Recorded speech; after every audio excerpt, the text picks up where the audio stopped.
ذلك أمر بإحراق الخيام، فقال الحسين عليه السلام لأصحابه: دعوهم فإنهم لم يصلوا إليكم. فحمل الشمر لعنه الله حتى طعن فسطاط الحسين، ونادى بالنار ليحرق بيوت الظالمين. فحمل عليه أصحاب الحسين عليه السلام حتى كشفوه عن الخيمة، فناداه الحسين عليه السلام: ويلك يا شم، تريد أن تحرق خيمة رسول الله صلى الله عليه وآله؟ قال: نعم.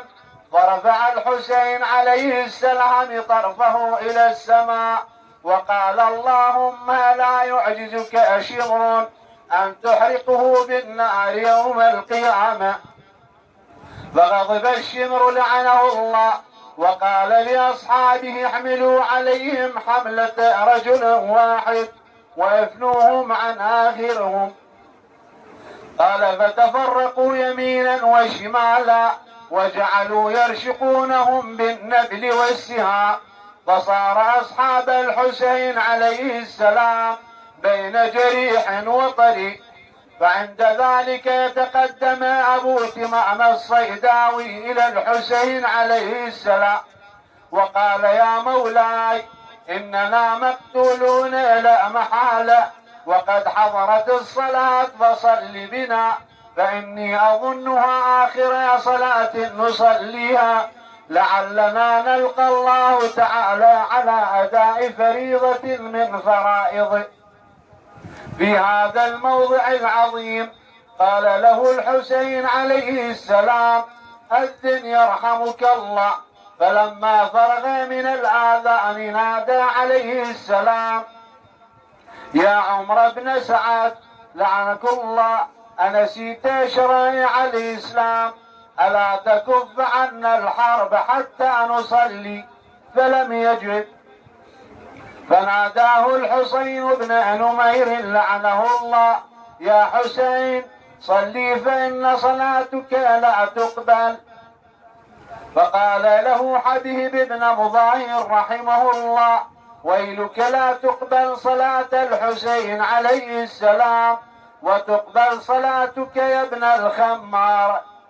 فغضب الحسين لعنه الله من كلامه، فبرز إليه وهو يقول: دونك ضرب السيف يا حبيب، وذاك ليث بطل نجيب، في كفه مهند غضيب، كأنه من لمعه حليب.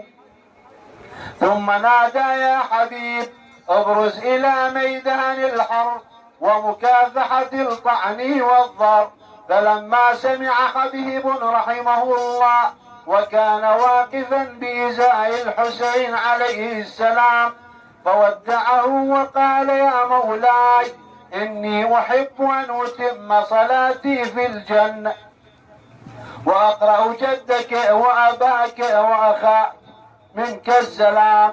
ثم برز رضوان الله عليه وهو يرتجز ويقول: أنا حبيب وأبي مظاهر، وفارس الهيجاء ليث قسور، وفي يميني صارم مذكر، وأنتم ذو عودة وأكثر، ونحن منكم في الحروب أصبر، أيضا وفي كل الأمور أقدر، والله على حجة وأظهر، وفيكم نار الجحيم تسعر.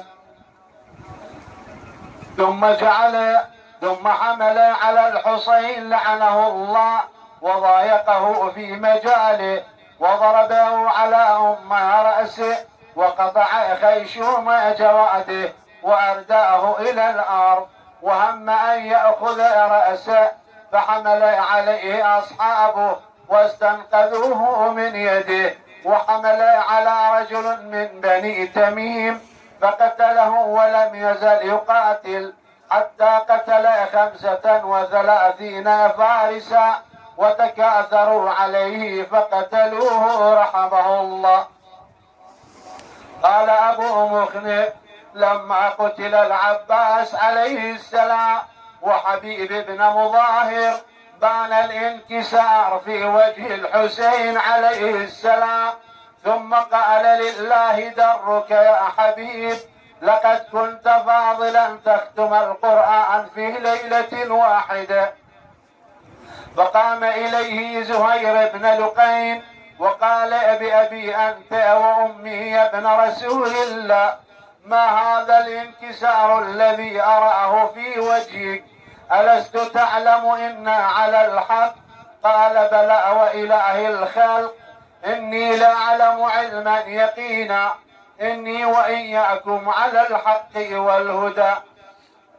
فقال زهير: إذا لا نبالي ونحن نصير إلى الجنة ونعيمها. ثم تقدم إمام الحسين عليه السلام فقال: يا مولاي، أتأذن لي بالبراز؟ فقال: أبرز. فبرز زهير وهو يرتجز ويقول: